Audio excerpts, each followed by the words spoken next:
Hello? I am here with Garcia. AKA? Gab Garcia. Teletopi kasi!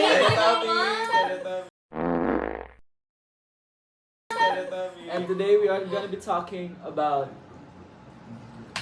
Ano? Ano ba yun, guys? Okay, basta there's 3 questions, just like last episode. We're gonna do that again. Let's get into it. First question. First question, simple kanina to. Tanong niya is, paano po malaman kung ginagawa ka lang ng iba?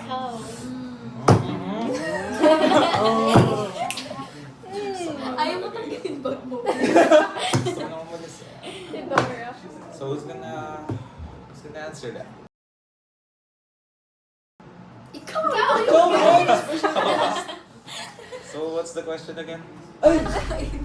Paano po malalaman niyo kung ginagawa ka lang rebounds? Ganito. So ito viewer. Rebound means someone na you bounce back, you know? So, speaking from experience, Ay, ayun na pala. paano mo malalaman kung ginawa kang rebound? First sign. On and off palagi. So, yung person na yan, biglang mag-warm siya, and then the other day cold. That means they're not ready. They're not sure about you yet. Kaya they're not fully committed. Sign number 2. Ayaw kay ano? Ayaw. Ayaw mo? Uy, wait lang. Wait lang. Abi! Cancel, Teletubby. Sign number 2. 3 ah. 2. Sign number 2. They don't wanna be seen with you in public. Tama, that's a good bad sign. Based Kasi- from? That's a good vibe. Based from experience from my friends. Ah, tayo is friend niya. Ito yung friend ko. Wala. Tapos, they don't wanna be seen with you in public kasi they have other options din. Kaya, Tama! kung nakita niya lang, uy, lockdown na to si Gab kay that means no Ekis longer ka na. option. Oo. Tapos na sila. Last sign. 3. Number 3. Kung may kinakausap silang iba, syempre. Tama! Yeah. Am I right? Kasi you're just an option to them. So, you're not really number 1. You're like number 2 or number 3 or number 4 or number 5. In terms sa, for example, dating, time span, timeline, yun Timeline? Timeline? Pwede lang maging... Siyempre malalove ba? Yeah, malalove bomb ka. Yes. Kasi they're trying their best to fill the void. And Sino like, kadalasan gumagawa niya? Mga alak. alis ko tayo yun. Oo, eh. Dali. Oh. Ano pa? Do I expand pa? Yeah. Yes. Yung timeline kasi, it's okay to date someone, siguro in my opinion, after 3 months. 3-month rule lang yan. 3-month rule. 3-month rule lang ako. 3 months. Save my life. Cut that out. Save my life. Save my life. Cut that out. Ano next? Oh, sila. What if, like, let's say, yung taong nakakausap mo, 1 year na sila, naging sila nung, like, ex niya, tapos after 3 months, papayag ka ba nakausapin mo siya? Like, for example, yung ex niya, After 1 year 3 sila months. nun. After 3 months, sabi mo after 3 months, papayag ka. Ako yung tinatanong. Yeah, wait lang. After 3 months, I'll change, can I change my answer? Depende sa gano'ng katagal na lang Yeah. silang nag-date. Kasi kunwari, for 1 year sila nag-date. I think that rest time should be 1 year din bago mag-date. Parang may 1 year and 3 months. 3 months pa rin. May cool down period. Paano pag, let's say, 1 month lang sila, like, marami siyang naging exes. Marami siyang naging exes, huwag mo na i-date. Paano naniniwala na people can change? Depende sa tao. Depende sa tao. Depende sa sitwasyon. Depende sa araw. Depende sa mood. Depende. In relation dyan sa tanong na yan, sabi, my partner had an avoidant attachment, and in the end, I just got replaced. Tensyonado, gulat din ako nung malaman na hindi lang pala ako. Oh. Sino natamaan? Ako talaga ng avoidant attachment. Exactly. Oh, Mga avoidant attachment. Oh, mga Yeah. Hindi naman kayo yung problema. Maghanap na lang kayo ng same. sa avoidant, parang nag-grow kayo apart. Okay lang yan. Maging single na. Gusto naman nila yun. Avoidant attachment. Yung worst combo kasi yung avoidant tsaka yung anxious. I know. Exactly. Yung avoidant, Yeah. gusto mong layuan kapag Diba? pinapakita ng pagmamahal, di ba? But the anxious is scared when they're avoidant. So that's Kasi like parang the yung worst combo ever. avoidant, they're too scared to open up or at least soften up a bit.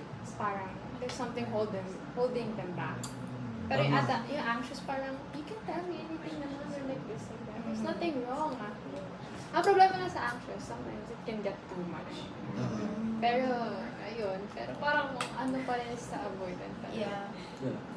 Because why be in a relationship if hindi mo kayang sabihin dun sa kabilang tao yung, you know, yung, kasi hindi mo kakaintindihan if you refuse to say things to each other, especially if there's like a conflict. So, ang ayoko lang kasi. Basta yung common ground sa avoidant and anxious, parehas kayong nasasaktan. So if you feel like one of you, you're getting hurt na, you have to take a step back and assess the situation for the both of you. So you can talk about it. Kasi ang contrasting din, especially if may fight, let's say, si avoidant, nanghihingi na space, si anxious gusto ayusin agad. Oh my God. So, si anxious, sige, sabihin natin pumayag siya na sige, space muna, pero pinatagal niya na ng 4 days. Ganun. Ay, sorry. Pinagbigyan niya na, hindi ko pa nagpa-push. Kailangan pa si anxious pang mag-start. So, paano I yun? feel that so much. So, yung ganun, diba? Sorry. So, Ano attachment mo? Ikaw. Attachment style? Ikaw muna. Ako? Yeah. Secure attachment. Wow! Ganun pala. Hindi ganun. Ano? Give me choices. Secure, anxious, avoidant. Yun lang. Secure. really? But really? How do you say that? I'm not sure. My signs kasi dyan, guys. If you see someone who you think na parang this person's attachment style is not for me, just Pero go. like, ano Ano? di ba na-replace siya? Parang, I feel like kasi even if avoidant or anxious attachment, even if difficult sila pareho, parang there's still love. Kasi I feel like yung avoidant parang takot din silang Tama. mag-open up. I feel like hindi avoidant yung meron siya, sadyang ayaw niya lang talaga sa'yo.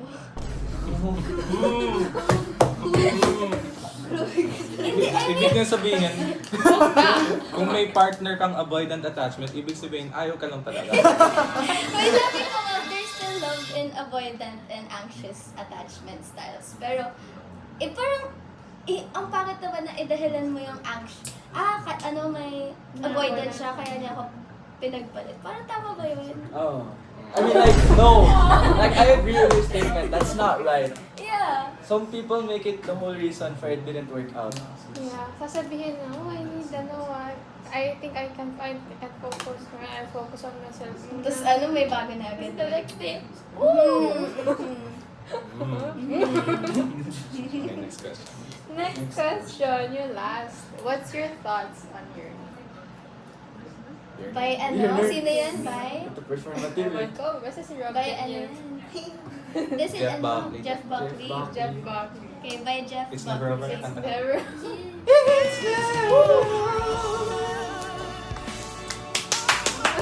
Uy! Okay guys, what's your thoughts on Saman nga. yearning?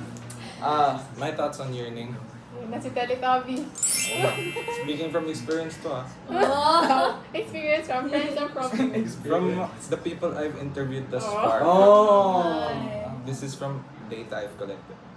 research. Ano yung tanong? What's your thoughts What's on your it? thoughts on yearning? Thoughts ko sa yearning. TikTok word lang yun, di ba?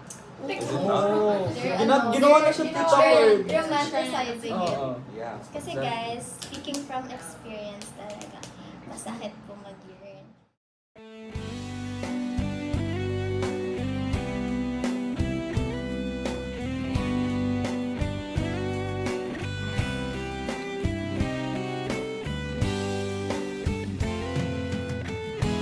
It's, para you know, you give, bigay ka Give ng and bigay, give. pero wala ka namang magagawa.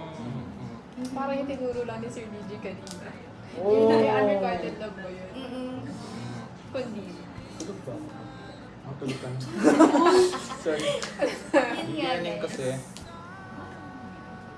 it's very romanticized. Oh. It's not supposed to be romanticized. Yes, it's love, pero it's obsessive love. Yung mga gusto ng mga ano? Kasi parang nowadays, parang they're just saying that hanggang sabi na lang. Ay, parang, And they're throwing the word around lang. parang ayun, ito flags ang, guys, alam niyo ba, yearner ako. Pero pagdating mo, pag sa actions naman, pag sinabing, sige, sa jowa mo, pag tinanong mo yung jowa, yearner ba talaga yun? Nag-ano ba talaga? Ha? Anong ginagawa? Talaga ba? Tama. Tsaka, Ito eh.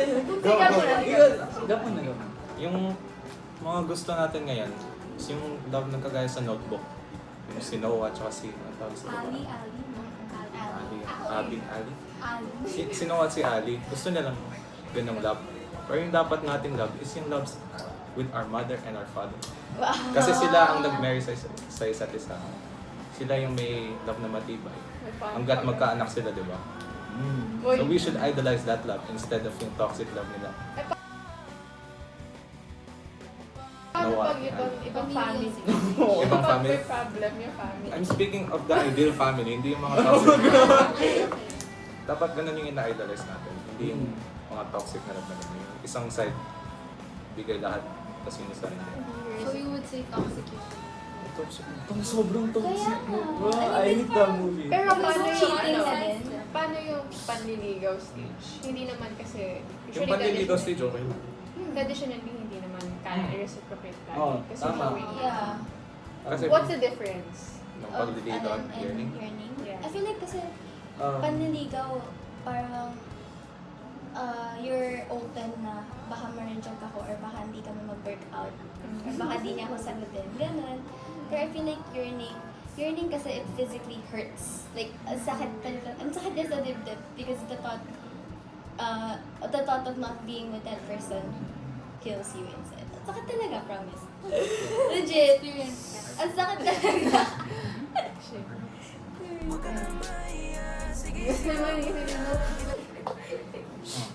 Final thoughts. Are you a yearner? I'm a earner.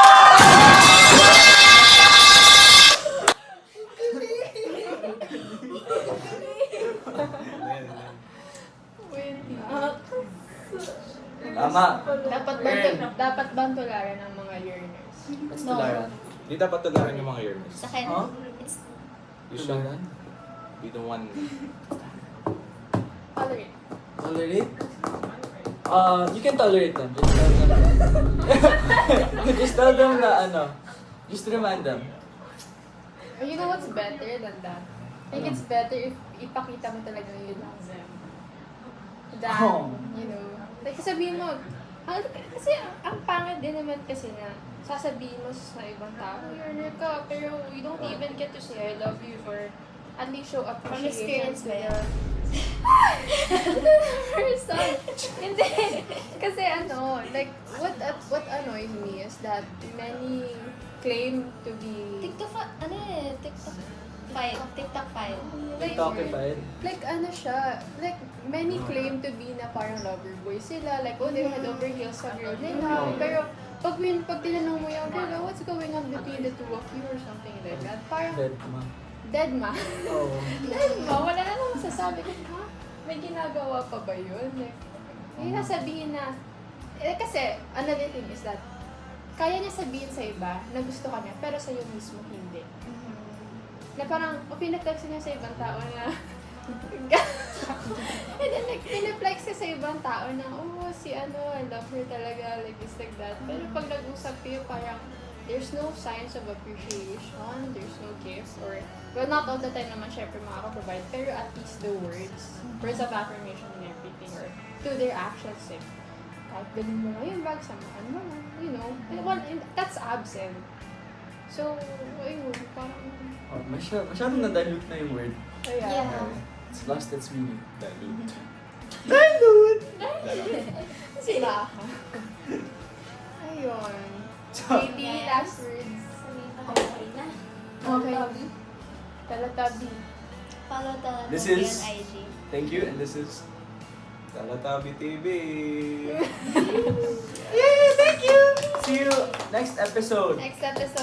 Next episode with... With? Sila. Hanap Yung ka. sikat, yung cloud.